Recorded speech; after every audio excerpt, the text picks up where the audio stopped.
डर सबको लगता है। रोहन एक मल्टीनेशनल कंपनी में काम करता था। वही एक लड़की थी मीनल, जो उसकी पिछले 2 साल से गर्लफ्रेंड थी। वो दोनों एक दूसरे के साथ बहुत खुश थे। वो लोग आज बिजनेस मीटिंग के लिए कश्मीर की राजधानी श्रीनगर जा रहे थे। उन दोनों के साथ उनके 4 और कलीग थे, संजय, रागिनी, उत्कर्ष और चंदन। अरे ओ रोहन, मीनल से ज्यादा चिपकने की जरूरत नहीं है। ये तेरा हनीमून नहीं है। अरे मैंने तो कुछ नहीं किया। हाँ, तू कुछ कर भी नहीं सकता। सभी लोग रोहन पर हंसने लगे और मीनल भी मुस्कुरा रही थी। रोहन को ये देखकर बुरा लगा। वो लोग तो उसे हमेशा ही बुली करते थे, लेकिन मीनल के मुस्कुराहट ने उसका दिल तोड़ दिया।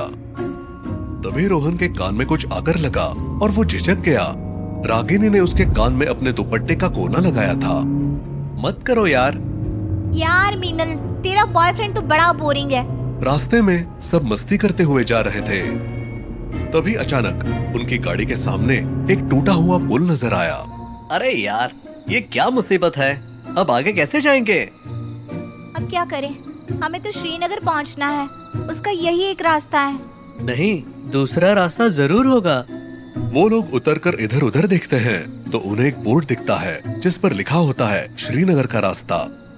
ये पढ़कर वो लोग उस रास्ते पर जाने के लिए तैयार हो जाते हैं, लेकिन रोहन उस तरफ देखता है तो उसे बहुत अजीब सा लगता है, जैसे कोई उसे देख रहा हो। कोई ऐसा जिसे वो खुद तो नहीं देख सकता, लेकिन वो जो भी है उसे घूर रहा था। नहीं, इस रास्ते पर जाना सही नहीं है। चलो वापस चलो। तुझे अपनी जॉब प्यारी नहीं है तो यही रुका रहे। हम लोग तो जा रहे हैं। वो सब लोग कार में बैठते हैं और संजय कार स्टार्ट करता है। हार मानकर रोहन भी उसमें बैठ ही जाता है। अरे रोहन भाई, एंजॉय कर ले। क्यों मुंह लटकाए बैठा है? नहीं, मैं ठीक हूँ। कुछ दूर बाद उन्हें एक छोटी सी चाय की टपरी नजर आई तो वो लोग वहाँ चाय पीने लगे। चारों ओर सन्नाटा था और आसपास घना जंगल। माहौल बहुत डरावना लग रहा था। भाई, ये रास्ता तो बड़ा सुनसान है। यहाँ कोई खास बात है क्या? साहब, इस रास्ते पर ध्यान से जाना। लोग कहते हैं कि इस रास्ते पर एक भटकती आत्मा है। भटकती आत्मा मतलब? कहते हैं कि एक औरत थी जिसे उसके पति ने धोखा दिया। उसका चक्कर किसी और औरत से चलने लगा। जब इस औरत को ये पता चला तो उसने पेड़ में फंदा डालकर फांसी लगा ली। वो अपने पति से बहुत प्यार करती थी। उसके मरने के बाद से उसकी आत्मा यही भटक रही है। लोग कहते हैं कि वो बहुत खतरनाक है।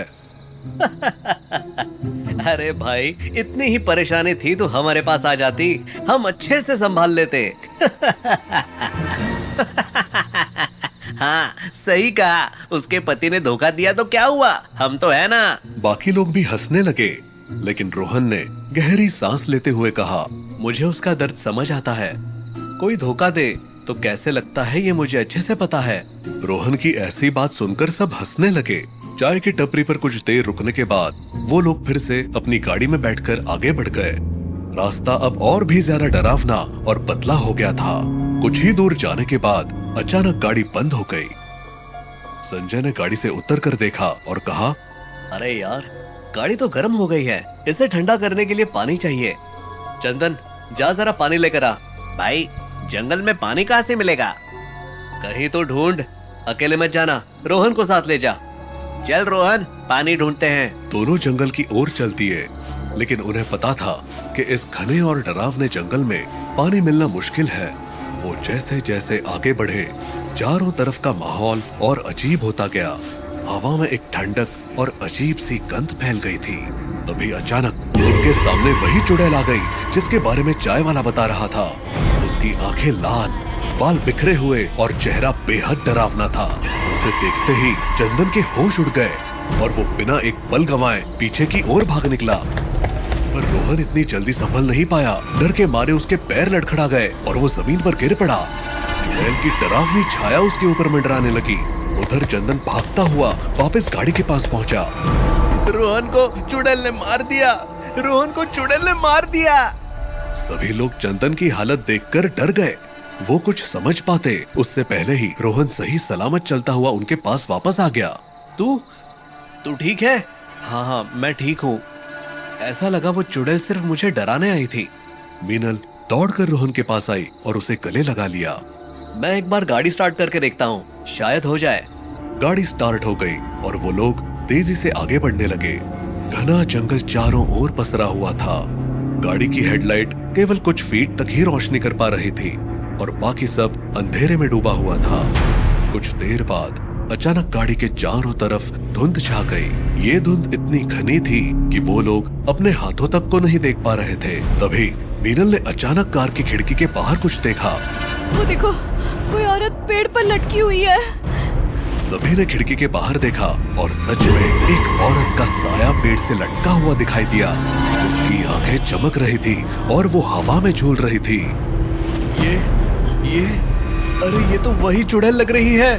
जल्दी गाड़ी तेजी से आगे बढ़ाओ। अरे आगे कुछ नजर ही नहीं आ रहा है, कैसे आगे बढ़ाऊं? तभी गाड़ी के अंदर अचानक ठंडक बढ़ने लगी, जैसे किसी ने वहां बर्फ डाल दी हो। गाड़ी के शीशों पर धीरे धीरे बर्फ की परत जमने लगी। रोहन ने हीटर चालू किया लेकिन कोई फायदा नहीं हुआ। मुझे बहुत डर लग रहा है, जल्दी चलो यहाँ से। गाड़ी के चारों ओर घिरी धुंध अचानक से हटने लगी और बर्फ भी पिघल गई। सबने राहत की सांस ली और संजय ने गाड़ी की रफ्तार बढ़ा दी। कुछ देर बाद रास्ते के किनारे एक बड़ा और खूबसूरत घर दिखाई दिया। लगता है हमें यहाँ रात बितानी चाहिए। बहुत हो गया, अब और आगे बढ़ने का जोखिम नहीं ले सकते। हाँ ठीक है। हाँ ठीक है। वो लोग गाड़ी से उतरकर उस घर के अंदर चले गए। घर अंदर से भी बेहद खूबसूरत और आलीशान था। सभी ने अपने अपने कमरे चुने और आराम करने चले गए। रोहन ने मीनल को ढूंढने की कोशिश की लेकिन वो कहीं नजर नहीं आ रही थी। मीनल संजय के साथ एक सुंदर से कमरे में थी। दरअसल मीनल रोहन को चीट कर रही थी। उसका संजय के साथ अफेयर चल रहा था। चलो, हमें थोड़ा समय अकेले के लिए तो मिला। हाँ सही बात। बस 1 मिनट रुको, मैं बाथरूम होकर आता हूँ। ठीक है, जल्दी आना। जैसे ही संजय बाथरूम में गया तो इधर ये कमरा अचानक बदलने लगा। खूबसूरत कमरा अब एक भयानक खंडर में बदल चुका था। दीवार पर मकड़ियों के जाले फैले हुए थे। जमीन पर चूहे दौड़ रहे थे और चारों तरफ गंदगी पसरी हुई थी। बचाओ!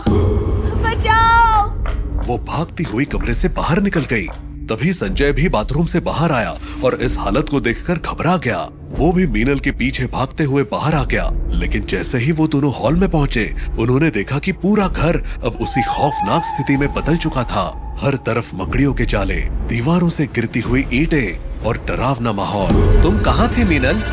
लेकिन तभी अचानक रागिनी, उत्कर्ष और चंदन भागते हुए हॉल में आए। उनके पीछे वही चुड़ैल थी। उसने एक भयानक चीख मारी और तीनों को हवा में उठा लिया। सबकी आंखों के सामने उसने एक एक करके तीनों को बेरहमी से मार डाला। खून से लथपथ उनके शरीर जमीन पर गिर पड़े। रोहन, मीनल और संजय ने बिना कोई समय गवाए बाहर की ओर भागना शुरू कर दिया। उनकी सांसें तेज चल रही थी और दिलों की धड़कनें जैसे रुकने को थी। रोहन, मीनल और संजय जैसे तैसे बाहर निकलने में कामयाब हुए, लेकिन चुड़ैल भी उनका पीछा करते हुए बाहर आ गई।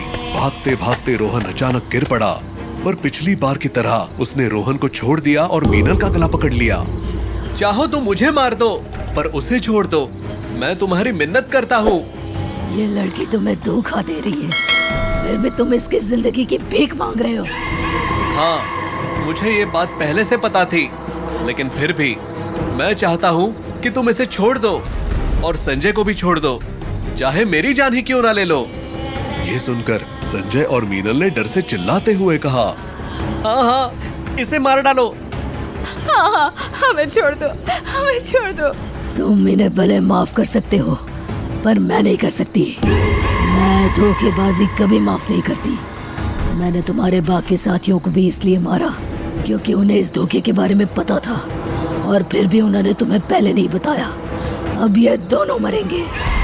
चुड़ैल ने मीनल और संजय को हवा में उठा लिया और कुछ ही पलों में दोनों को बेरहमी से मार डाला। उनके शरीर बेहोशी की स्थिति में जमीन पर गिर गए। रोहन सदमे में था, पर तभी उसे चाय वाले की बात याद आई कि चुड़ैल के गले में एक मंगलसूत्र है, जिसे अगर कोई निकाल दे तो उसे मुक्ति मिल सकती है। रोहन ने हिम्मत जुटाई और चुड़ैल के पास धीरे धीरे बढ़ते हुए कहा, तुम्हारी दर्द भरी कहानी ने मेरा दिल छू लिया है। अगर तुम्हें धोखा दिया गया था तो मुझे माफ कर दो। मैं तुम्हारा दर्द समझता हूँ। चुड़ैल रोहन की तरफ घूरती रही। इसी बीच रोहन ने उसके गले में लटकते मंगलसूत्र को देखा और एक झटके से उसे खींचकर निकाल लिया।